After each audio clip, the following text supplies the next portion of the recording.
بسم اللہ الرحمن الرحیم۔ اسلامیات جماعت اول میں خوش آمدید۔ آج ہم پڑھیں گے لیکچر نمبر 2 اور ہمارے سبق کا نام ہے سلام کرنا، اور اس کے دوسرے لیکچر میں آج ہم پڑھیں گے 2 حاصلات تعلم۔ ہمارا پہلا حاصل تعلم کیا ہے؟ سلام کرنے کا طریقہ و آداب سیکھ سکیں، یعنی ہم یہ آج سیکھیں گے کہ سلام کا طریقہ کیا ہے، سلام کیسے کرنا چاہیے، اور نمبر 2 اس کے آداب کیا ہیں، ہمیں کن آداب کا خیال رکھنا چاہیے اور کون سی ایسی باتیں ہیں جن سے ہمیں بچنا چاہیے سلام کرتے ہوئے۔ اور چوتھا اس سبق کا اور آج کے سبق کا دوسرا حاصلات تعلم وہ نہایت اہم ہے، اور وہ کیا ہے؟ روزمرہ زندگی میں سلام کو عام کرنے کی عادت اپنانا، یعنی ہمیں صرف سلام کا طریقہ نہیں سیکھنا بلکہ اس کی عادت کو اپنانا بھی ہے، اور روزمرہ زندگی میں لوگوں کو سلام بھی کرنا ہے۔ یہ ہے ہمارا آج کا دوسرا حاصلات تعلم۔ تو سب سے پہلے سلام کے مسنون الفاظ کمرہ جماعت میں سنائیں۔ آپ جلدی سے باری باری اپنی نشست پر کھڑے ہو جائیں، اور جو سلام کے مسنون الفاظ ہیں آپ نے یہ کمرہ جماعت میں سنانے ہیں، اور اساتذہ کرام نے بچوں سے سن کر اگر ان کے تلفظ میں کوئی مسئلہ ہے تو اس مسئلے کو درست کرنا ہے، اور اس کے بعد اساتذہ کرام یہ سوالات بچوں سے باری باری پوچھیں گے اور بچوں سے باری باری ان سوالات کے زبانی جوابات لیں گے۔ آپ جلدی سے یہ سرگرمی اور دہرائی کی سرگرمی قبل از پڑھائی کی اور دہرائی کی سرگرمی کر لیجئے، پھر ہم آگے چلتے ہیں۔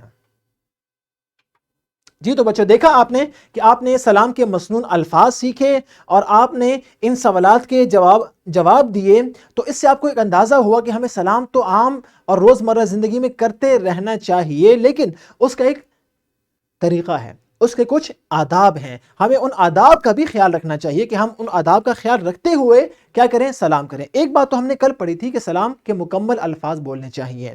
اس کے بعد سلام کی اہمیت کو ان الفاظ میں سمجھنا چاہیے کہ السلام علیکم، اگر آپ صرف اتنا کہتے ہیں السلام علیکم، اس پر 10 نیکیاں ملتی ہیں۔ اگر آپ کہتے ہیں السلام علیکم ورحمۃ اللہ، اس پر 20 نیکیاں ہیں، اور ساتھ اگر آپ کہتے ہیں السلام علیکم ورحمۃ اللہ وبرکاتہ، 3 جملے بولتے ہیں تو اس پر 30 نیکیاں ہیں۔ تو ہمیں کوشش کرنی چاہیے کہ ہم زیادہ سے زیادہ الفاظ بولیں تاکہ ہمیں زیادہ نیکیاں حاصل ہوں۔ اور اس کے بعد سلام میں ہمیشہ پہل کرنی چاہیے۔ آپ جب کمرہ جماعت میں داخل ہوں تو آپ کسی کے سلام کا انتظار نہ کریں بلکہ پہلے سلام کریں، اور آپ کوشش کریں کہ آپ سلام کریں، سلام میں آپ سے پہل کوئی نہ کرے، اس لیے کہ سلام میں پہل کرنا زیادہ ثواب کا باعث ہے۔ اور سلام کرنا دین اسلام کا طریقہ بھی ہے، اسلام نے یہ بتایا ہے، قرآن مجید میں یہ بتایا ہے، اور جنت میں بھی ہم جب جائیں گے تو وہاں پر بھی یہی الفاظ ہوں گے، سلامن سلاما۔ اور لیکن آپ نے ان آداب کا خیال رکھنا ہے۔ وہ آداب کیا ہیں؟ اگر کوئی نماز پڑھ رہا ہو تو اسے سلام نہیں کرنا چاہیے، وہ تو ویسے بھی نماز پڑھ رہا ہے، عبادت کر رہا ہے، تو ہو سکتا ہے کہ آپ کے سلام کرنے کی وجہ سے اس کی عبادت میں خلل آ رہا ہو۔ اسی طرح اگر کوئی تلاوت کرتا ہے تو اس کو بھی سلام نہیں کرنا چاہیے تاکہ اس کی عبادت میں خلل واقع نہ ہو۔ اسی طرح اس کی اہمیت کے بارے میں، جب ہجرت ہوئی اور مسلمان مکہ سے مدینہ آئے تو سب سے پہلے سلام کا حکم دیا گیا تھا، اور ہمیں چاہیے کہ ان آداب کا خیال رکھیں کہ نمبر 1، چھوٹا بڑے کو سلام کرے گا، چھوٹا بڑے کو سلام کرے گا، پیدل چلنے والا بیٹھے ہوئے کو سلام کرے گا۔ اگر ایک آدمی بیٹھا ہوا ہے اور پاس سے کوئی سواری میں گزر رہا ہے یا پیدل جا رہا ہے یا بائک پہ جا رہا ہے یا گاڑی پہ جا رہا ہے تو اس کو چاہیے، یا ویسے ہی گزر رہا ہے تو اس کو چاہیے کہ وہ بیٹھے ہوئے کو سلام کرے۔ یہ سلام کرنے کے آداب میں سے ہے۔ اور اس کے بعد سلام مناسب الفاظ سے کرنا چاہیے، یعنی اس اتنی آواز سے کرنا چاہیے کہ کسی کے لیے تکلیف کا باعث نہ ہو۔ اگر کوئی آرام کر رہا ہو، کوئی سو رہا ہو تو اس کی نیند میں خلل نہ ہو، اس انداز سے سلام کرنا چاہیے۔ اور اگر آپ کسی کو میسج بھیجتے ہیں یا کسی کو کال کرتے ہیں، کسی کو فون کرتے ہیں، تو اس وقت بھی آپ کو چاہیے کہ آپ کیا کہیں؟ السلام علیکم، بجائے ہیلو کہنے کے آپ کو کیا چاہیے؟ السلام علیکم۔ اس پر سلامتی کی دعا، اس پر رحمت کی دعا اور اس کے لیے برکت کی دعا کیجئے۔ ہیلو کا استعمال قطعاً ہمیں نہیں کرنا چاہیے، ہمیں السلام علیکم کے الفاظ استعمال کرنے چاہیے میسج یا کال کرتے ہوئے۔ اور ہم آج کے سبق سے یہ سیکھے ہیں اور ہم یہ وعدہ کرتے ہیں کہ ہم ہمیشہ سلام کی عادت کو اپنائیں گے، اور جب بھی کمرہ جماعت میں آئیں گے یا گھر میں داخل ہوں گے تو ہم السلام علیکم ورحمۃ اللہ وبرکاتہ کے الفاظ کا استعمال کریں گے۔ یہ بہت ثواب کا کام ہے، اور آج ہم نے سیکھا کہ اس پہ 30 نیکیاں ملتی ہیں۔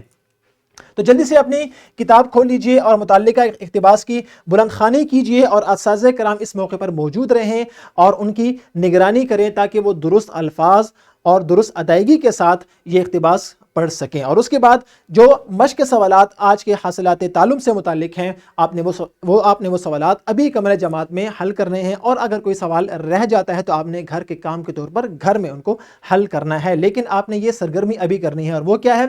ملاقات کے وقت مختلف رائج الفاظ میں سے کم از کم 2 الفاظ جیسے ہیلو، ہائے تحریر کریں اور واضح کریں والدین کی مدد سے یا اساتذہ کی مدد سے کہ السلام علیکم تمام الفاظ سے اچھا ہے۔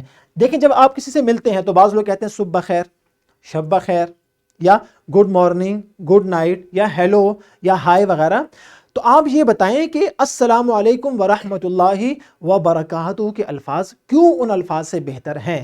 آپ جلدی سے اساتذہ کرام کی نگرانی میں یہ سرگرمی کر لیجئے، پھر ہم آگے چلتے ہیں۔ جی تو بچوں دیکھا آپ نے کہ مختلف الفاظ کے مقابلے میں السلام علیکم کے الفاظ کتنے اچھے ہیں اور کتنے بہترین معنی کو لیے ہوئے ہیں۔ اب آپ نے کرنا ہے گھر کا کام، اور بہت آسان ہے۔ آپ نے ایک صفحہ لینا ہے بڑا، اور اس پر السلام علیکم ورحمۃ اللہ وبرکاتہ لکھنا ہے، یا پرنٹ کروا کر کمرہ جماعت کے یا اپنے گھر کے مرکزی دروازے پر ایسی جگہ پر، یا جہاں سے آپ داخل ہوتے ہیں گھر میں، وہاں پر نمایاں جگہ پر، ایسی جگہ پر لگانا ہے جہاں پر ہر داخل ہونے والا اس کو دیکھے اور اس کو سلام یاد آ جائے، اور آپ نے اس کی پکچر لے کر اپنے اساتذہ کرام کو دکھانی ہے۔ یہ تھا آپ کا گھر کا کام۔ تو آج کے سبق میں ہم نے 2 باتیں سیکھی۔ نمبر 1، ہم نے سلام کرنے کا طریقہ اور اس کے آداب سیکھے کہ سلام کرتے ہوئے کن کن آداب کا خیال رکھنا چاہیے، اور سلام کن الفاظ سے اور کس انداز سے کرنا چاہیے۔ اور ہم نے یہ بھی سیکھا کہ ہم روزمرہ زندگی میں، گھر میں، کمرہ جماعت میں یا باہر عام روزمرہ اور عام زندگی میں سلام ضرور کریں گے۔ مجھے امید ہے کہ آپ ضرور اس سبق کو غور سے سننے کے بعد اس پر عمل کے لیے بالکل تیار ہیں۔ اگلی ویڈیو میں پھر ملاقات ہوگی، اور اس ویڈیو کی پی پی ٹی، اس کا لیسن پلان اور ورک شیٹ آپ ضرور ڈاؤن لوڈ کیجئے اور اس سے استفادہ کیجئے۔ اگلی ویڈیو میں پھر ملاقات ہوگی۔ فی امان اللہ۔